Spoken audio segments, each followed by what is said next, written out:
Western Visayas. We are here at the Casa Real of the old Capitol building. I'm Greg Antoine Flores of Cafe Ilonggo blog. And I'm Nana Cooper of That's So Secret Life. And we are from Iloilo Bloggers. Incorporated. And we are here today to witness the opening of Manny Librodo's Landscape of Emotions printed by Outdoor Master. Nana, what do you think about this exhibit? I think it's a very wonderful exhibit, especially I love photography and knowing that Mr. Manny Librodo is a famous Ilonggo photographer. Yes, isa siya kasikat nga Ilonggo photographer from the town of Lambunao, and he has traveled around the world to take beautiful pictures and make mga classes on how to make artistic photos, no? Emotions. So, this exhibit will showcase some of the best photos of Mr. Manny Librodo for the benefit of a certain organization. Nana, what are we expecting today? To see the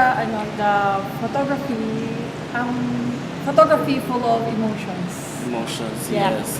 And it's not just emotions, we'll see the masterpieces behind Mr. Manny Librodo's famous photos. So, watch out sa Good Day Western Visayas.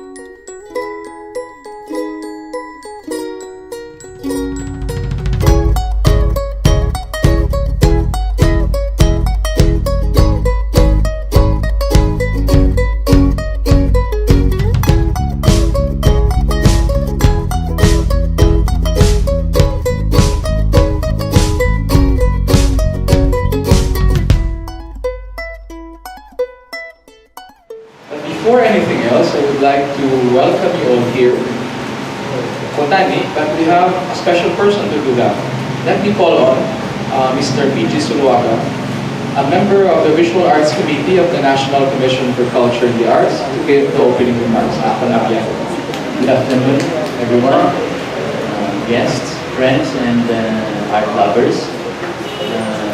This is indeed a very special event for artists and art enthusiasts here at Casa Real. We have a very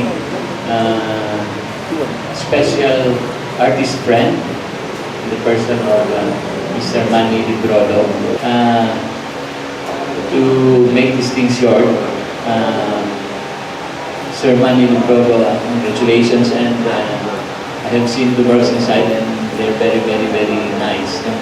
Congrats again, and thank you everyone for coming. Hello everybody. Good afternoon. I would like to welcome you to Manny Librodo's art exhibit, The Landscape of Emotions. I would like to welcome everyone who came in, the young and the old, the professionals and the amateurs. So welcome for this one-month exhibit. Our work here is to provide a media. Our work here is to provide artists like almost everyone here, the media, to express yourself through digital.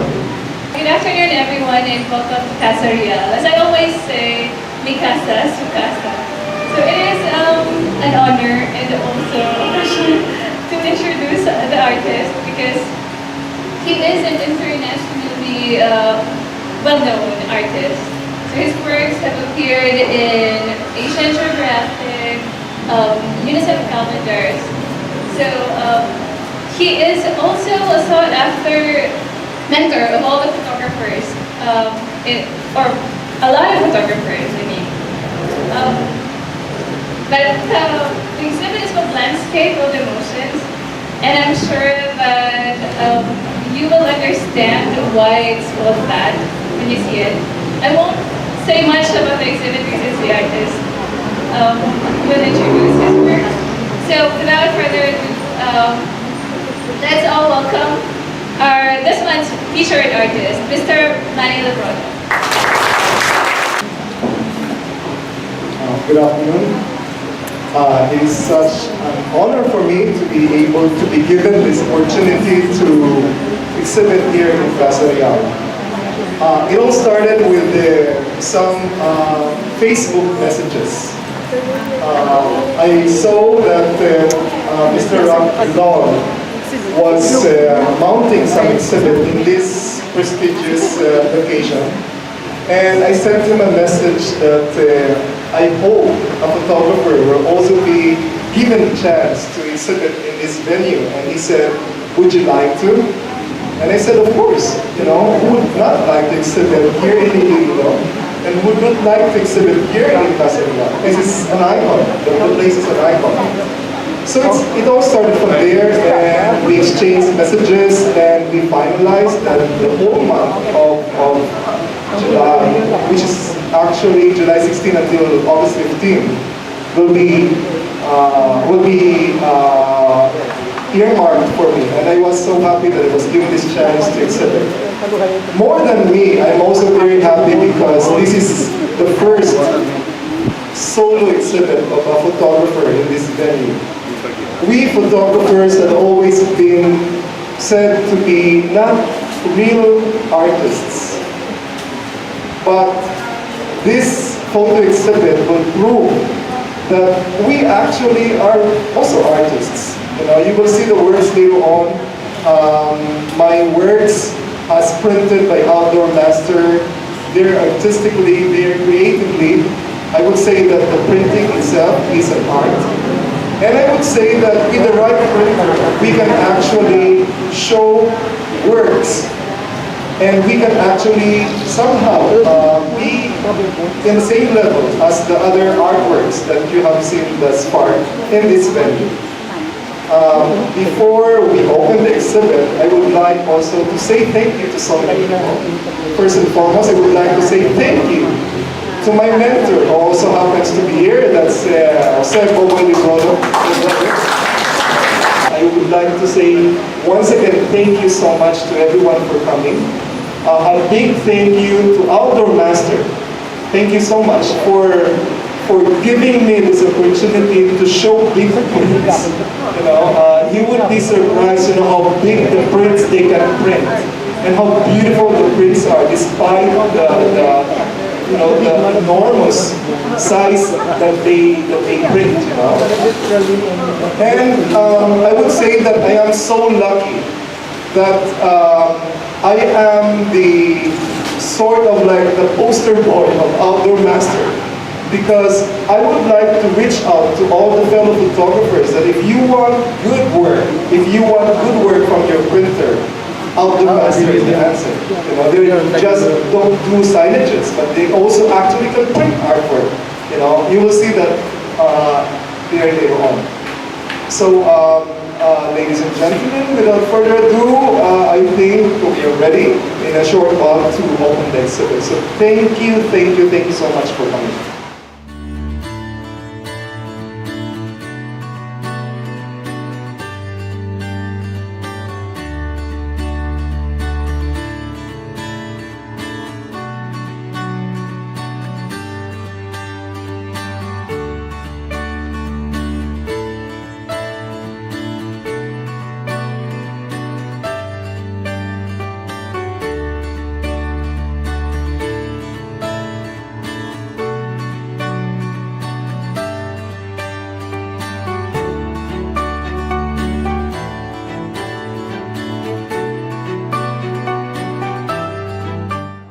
But before there was wala pa Flickr, wala pa Internet. Facebook. Yeah.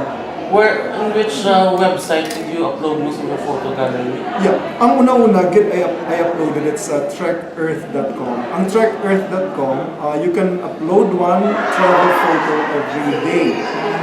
So I would upload a photo, for example, and then wait for people to provide comments. Sometimes, kung hindi marami ang photo kung ma-upload, I have to have that kind of feeling for one whole day. Like, mas require ko lang isang photo kung wala sa masyadong mga comment ba, di bali mabawi ko, boss. kaya you can upload only one photo. So there I met a lot of mga magagaling na mga photographers from all over the world, you know. And they started to give me feedbacks on how to improve my photos. And then I become so hooked to photography. Kaya I look forward to that day nga ma-post ako and get comments from virtual friends, you know. And after that, they said, oh, you can post so many photos in pbase.com, you know. Pbase, that's all I remember. So basically, I said, oh, really, you know. So what I did was I opened an account in pbase, and there I can post a lot of photos, and I can actually tell more story. Kay series na siya, you know, like these are the photos I took when I went to, you know. Yeah, and then from there, people are saying like, why don't you join competitions, you know? So I joined competitions. I've won a lot of competition. A lot of famous names in photography in the world, you know, got to know of my name, and they started talking about me, and before I know it, kung kisa sa P-base ko in one day, makita ko ang views, yung kaabot mga 1 million, you know. Yeah, because right now, ang total na views ko sa P-base is mga 40 you know. So it was, I am a result of the internet. You know, without some internet, siguro I won't be where I am now. Boundless now. So do you still maintain the P-base website? Yes, I did. I am maintaining the P-base. Kaya daw dira ko nag-start. And actually, ang pinaka-famous ko dira ng gallery was a gallery I called Oriental Charm. And ang mga pictures ko sa gallery ngayon are pictures of my students in school. So what happened was that, okay, so I was hooked into photography, right? Pero I was hooked into it sa travels, you know. Pagkatapos ko mag-travel, makauli ko sa Bangkok, matudlo naman ko, no? Kaya I have to earn my income, you know. So nagatudlo ako, pero the photography bug is with me, so I have to continue shooting. So what I did was I started shooting my students in my classroom, you know, and because ang only nga makuha ko nga mga subjects are my students, and I have to choose the best ones na grabe ang emotion, you know. I have to use my bulletin board as my background. I have my bulletin board colored black, you know, and the school was saying like, black? Why black, you know? Kaya I requested them to paint it black. Sinin ko classic, pero without knowing ginahinda ko siya ng background. And my only source of light was window. So hindi siya perfect. So I learned Photoshop, how to make it look more perfect, you know. And then later on, naging ambisyoso ako. I demand from my students to bring in props. So ang pinaka-ready nga props was the veil. That's why I started shooting with veils. Ang mga signature shots, again, full shot, ang frame fill up na sa face with a veil, with beautiful eyes, good-looking Asian woman. Amo na ang signature shot ko. So every time they see that, they will say Manny Librodo. You know? And because I don't have much to show, so I ask my subject to cover one eye, you know, or use your hand to express more emotion, you know, and so on and so forth, you know. So basically, ang development ko actually as a photographer came about because of the limitations I have. You know, I mean, if I started with everything available sa akin, I won't be where I am right now. Hold workshops in different countries. You also get to shoot in different places, Oh, yeah. like example Egypt Yeah. and other. So what made you decide that I will teach other photographers? Oh, okay. It's so funny because how did workshop come in? I was teaching full time. You know, so what happened was that I was posting photos online, no? And then people are saying like, I want to learn from you. And I was saying like, what do you want to learn from me? Because I haven't learned photography from anyone. I don't have any formal lessons, you know. So I said, no, I don't know what to teach. But they said, your work are so good, so we want to learn from you. And I said, how? You know, so there was one guy who said like, Manny, I'm from Australia. I am a photography major in college.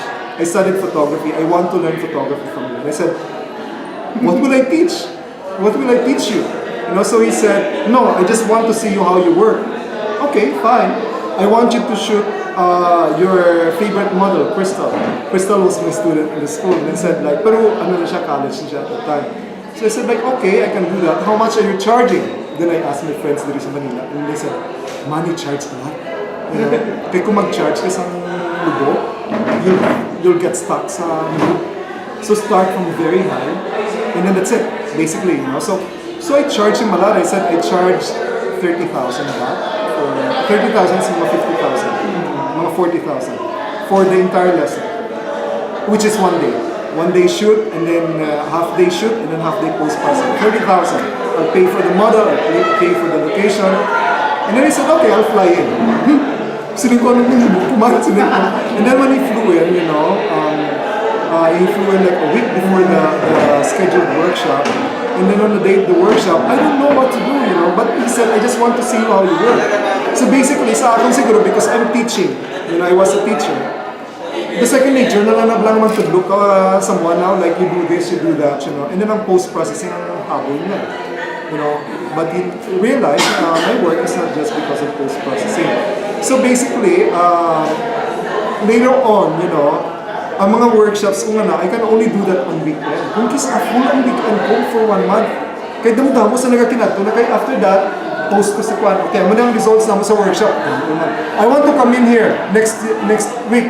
So ang mga weekend ko ya, full na yan talaga ng isang workshop, yeah? You know?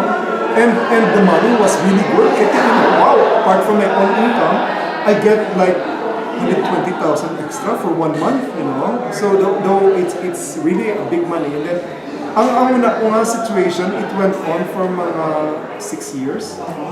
Nga almost every weekend, I do workshops.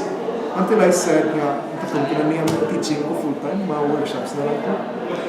Kaya damo-damo ko invitations to talk in conventions abroad. Pero I could not kay may trabaho ko.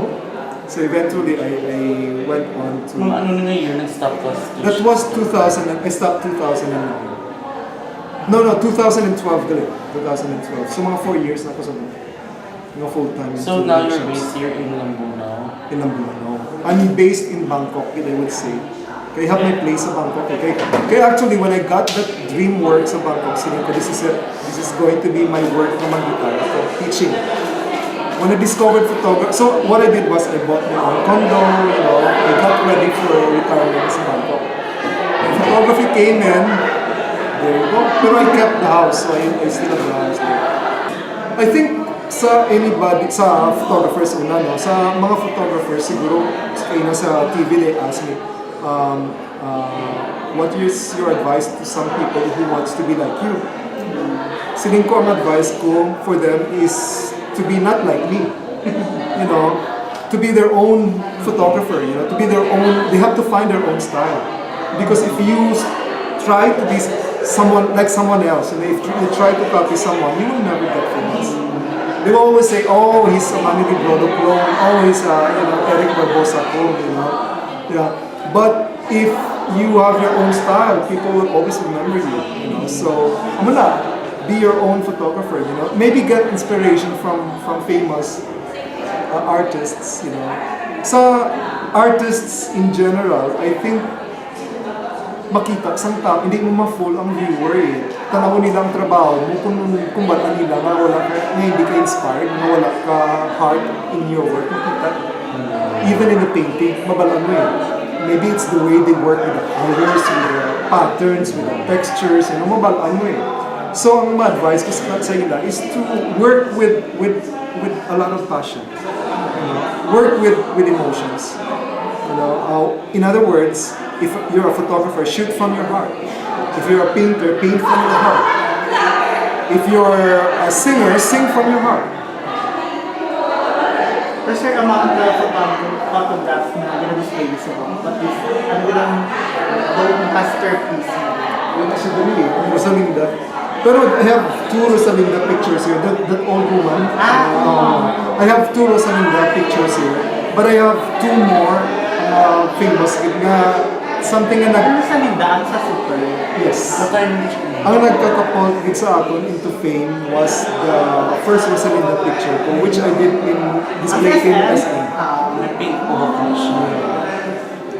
Kay that one, I won countless competitions. It has been featured in so many covers of magazines internationally. And whenever they say Librodo, they say, Rosalinda! So I became synonymous with Rosalinda. So when are you releasing naman your photo of that dinagyan na may face painting? Talawon ko siya, like, and it's worth it. Because sometimes, even if you have the perfect subject, there's so many other things to consider. The light, the emotion, the background. Sometimes if you shoot someone in the middle of the road, Eric is aware of that, it's a snapshot. So even if you have the perfect subject, kung hindi mo namin ang background, kung hindi namin ang light, hindi mo sigapan mo namin. Can good editing cover bad picture? Oh no. No, I think amo na yung paano ko, amo na ang ako na when I do post-processing. If you start off with a mediocre picture, mediocre, meaning not bad, okay, kung mediocre ang photo mo, there's an 80% chance na you're going to improve the photo. What's the 20%? Where you're going to destroy the photo. If you have a very good photo, it's the other way around. You have 80% chance that you're going to destroy the photo kung i-edit mo siya. And only 20% chance na ma-improve mo siya. If you start with a bad photo, 0% chance that you're going to improve it. It's going to be bad. When I say bad, blurred, flat lighting, basta. Pero ang standard ko mataas. Because for me, a mediocre photo is actually above average photo.